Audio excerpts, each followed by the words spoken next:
Your favorite crab meat pizza is here, Mom. Eat as much as you want. My daughter-in-law sets the plate in front of me, acting unusually kind. I'm not stupid enough to not question this sudden change. I suspect my eldest child and his wife are trying to set me up using food. I think they are really mean people who would go so far as to try to trick me. It's clear that something is off with this fancy pizza. After all, they've been hostile and have pulled various stunts on me before. Their sudden niceness is actually suspicious. It would be foolish not to think they're up to something. I don't want to be looked down upon. I can protect myself too, and turn the tables on them if needed. My name is Mary, a housewife in my 60s. I live alone since my husband passed away. Years ago when he died, my eldest child and their wife offered for me to move in with them. They were newlyweds then, and I wanted them to enjoy that special time, so I declined. Still, they said they were worried and moved into a house near mine. They are still newly married and want to enjoy their time together. I was truly grateful for their thoughtfulness. They visited often, even when I told them they didn't have to. I also told them it's okay if you don't come that often. I decided to indulge my eldest child when they said, "I'm worried about you, Mom." My daughter-in-law, too, would come over when my eldest was busy, saying, "I want to get along with you." I was proud of my child for finding such a good wife. But at that time, I was clueless. I didn't know why they were being so kind to me or what they were really thinking. Looking back, I get annoyed at my own naivety. Kindness without strings attached isn't something you get easily. I was swayed by their sweet words. However, I eventually found out their true intentions. One day, they visited and ended up staying the night since they had no plans for the next day. I didn't want to intrude on their time as a couple, so I suggested they could go home since it was close by. But my daughter-in-law insisted. We want to deepen our relationship, so we'd like to stay. So I let them. I offered them the guest room. My late husband built this house, and it's too big for just me, with many unused rooms. The room was a bit dusty, but my daughter-in-law helped clean it up. She's good at housework and has been helpful since they got married, so I had a good impression of her. In the middle of the night, I woke up thirsty and went to the kitchen. On the way, I noticed the living room light was on. Curious, I peeked in and saw them sitting on the sofa talking. I couldn't help but eavesdrop. Then, I heard a conversation between the eldest child and his wife. I'm exhausted. That old lady works us too hard, don't you think? Just hang in there a bit longer. Once Mom gives us the inheritance, we're done. If her husband wasn't a company CEO, we wouldn't have to do all this. It's funny how easily she's fooled just because we're nice to her. Mom's always been emotionally vulnerable. She'll probably give us the inheritance. I couldn't believe what I was hearing. If this was true, their kindness was a lie, aimed at taking my late husband's inheritance. Was all their previous kindness fake? Everything you said to me, we're family, so we want to support each other, and all the words you've said to me so far? Why were they so obsessed with the inheritance? I didn't see him having any trouble with money, but maybe he's in a lot of trouble and I'm just not aware of it. Why would you go to such lengths for your heritage? Do they just want money? I was curious as to why the couple acted like this, so I decided to ask them about their current behavior. After asking around the neighborhood and among friends, a shocking truth came to light. They were both deep into gambling and had amassed a huge debt. It was an amount they couldn't possibly repay with regular jobs. I understood why they'd be desperate for the inheritance. My late husband had left a considerable amount to our eldest child. even if it was less than what I received. It was a significant sum. They had squandered it all and turned it into debt. Their kindness was all for the sake of getting the inheritance from me. I became cautious around them from then on. Do you need any help, Mom? We want to be there for you. I'm fine, thank you. I've gotten used to living alone. Please prioritize your own lives. My daughter-in-law responded with empty words. I'm glad to hear that. But her face had turned stern. She's probably annoyed because I'm not dancing to her tune. Who do they think they're fooling? I don't need kindness that expects something in return. One day, after keeping my distance from my eldest child and their spouse, I got a call from my daughter-in-law. We need to talk. When I arrived at their home, I was led into the living room and asked to sit on the sofa. Then daughter-in-law spoke with a serious tone. Do you have a new love interest, Mom? I was taken aback.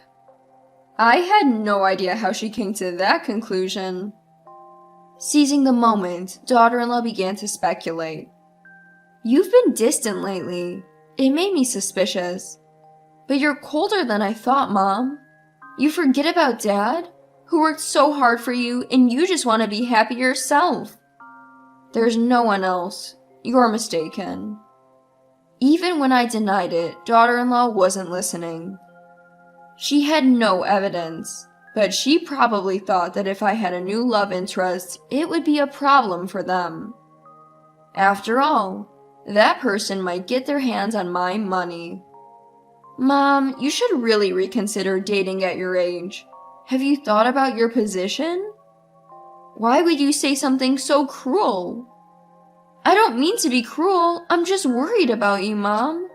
What if this person is deceiving you? You'd be the one getting hurt, and I can't stand that. I saw right through her. She was just trying to protect her inheritance. But daughter-in-law, wanting to play the caring daughter-in-law, never showed her true colors. That's fine for now. The true nature of the eldest child couple must be seen at the right time. I'll see their true selves when the time is right. And that time came sooner than expected. Happy birthday, Mom. This is just a small thing. My eldest child handed me a bag from a fancy pizza place. Inside were various pizzas, including my favorite, loaded with crab meat. Thank you. Let me just plate these up. No, you're the star today, Mom. Sit down. I'll do it. Saying that, daughter-in-law took the bag and disappeared into the kitchen. My eldest child followed her to help. They might be pretending to celebrate my birthday, but I knew something was up. What could it be? As I pondered, they returned with plates. In front of me was a plate loaded with crab meat pizza. Here's your favorite crab meat pizza, Mom. Eat up. My eldest child nodded in agreement. To anyone else, it would look like a happy birthday celebration. But I knew better. There must be something on this plate. I'm not that naive. It was despised.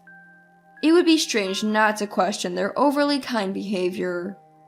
With my husband gone, I have to protect myself. I'll never trust them. They'll regret making a fool out of me. Regret it deeply. Well, it does look delicious, but my taste has changed recently. I prefer the foie gras on your plate. Saying that, I reached for my eldest child's plate. I had always said I didn't like foie gras, so their plate had more of it. Wait, Mom! My eldest child tried to stop me. I tilted my head and feigned confusion. Is it a problem? You used to love crab meat too, right? Well, my taste changed too. I've started to like foie gras. Is that so? Then let's not be biased and share both. At my words, my eldest child's face turned pale in an instant. The crab meat pizza, which I had always said I loved, was only on my plate. Clearly, they had planned to set me up by tampering with my favorite pizza. My eldest child's reluctance to eat it was proof enough. But it looks so delicious. Why don't you try a piece?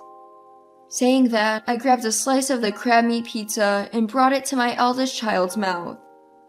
With no way out, they took a bite as if bracing for impact. Daughter-in-law looked at my eldest child with concern. That's how pale their face had turned. Oh, you look a bit green. Maybe it didn't taste good? Mom, considering how my husband is feeling, maybe the pizza isn't good.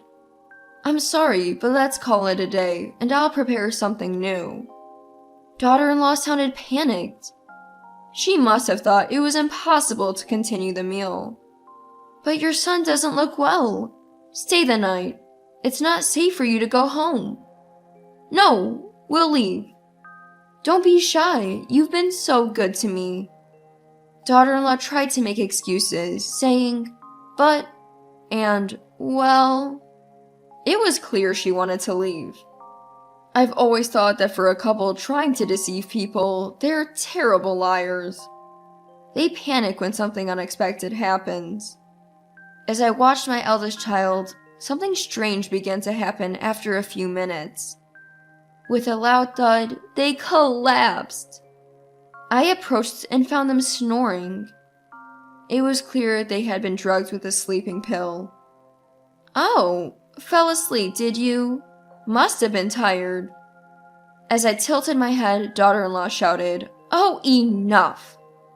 Why won't things go as planned? We talked about how important today was. Wake up now. Saying that, daughter-in-law slapped my eldest child's cheek.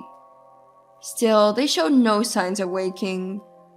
I was stunned, witnessing the moment their true selves were revealed. Ignoring me, daughter-in-law began to spill the beans. I've been playing the good daughter-in-law, thinking if I buttered you up, I'd get the inheritance and clear our debts.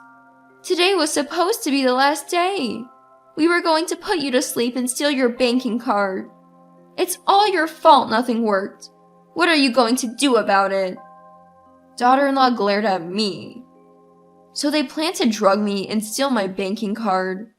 Using someone's birthday for such a scheme is truly despicable. I'm not as terrible as they are, so I decided to come clean. Actually, I knew all along you were being nice to me for the money. That's why I kept my distance and didn't eat the pizza you offered.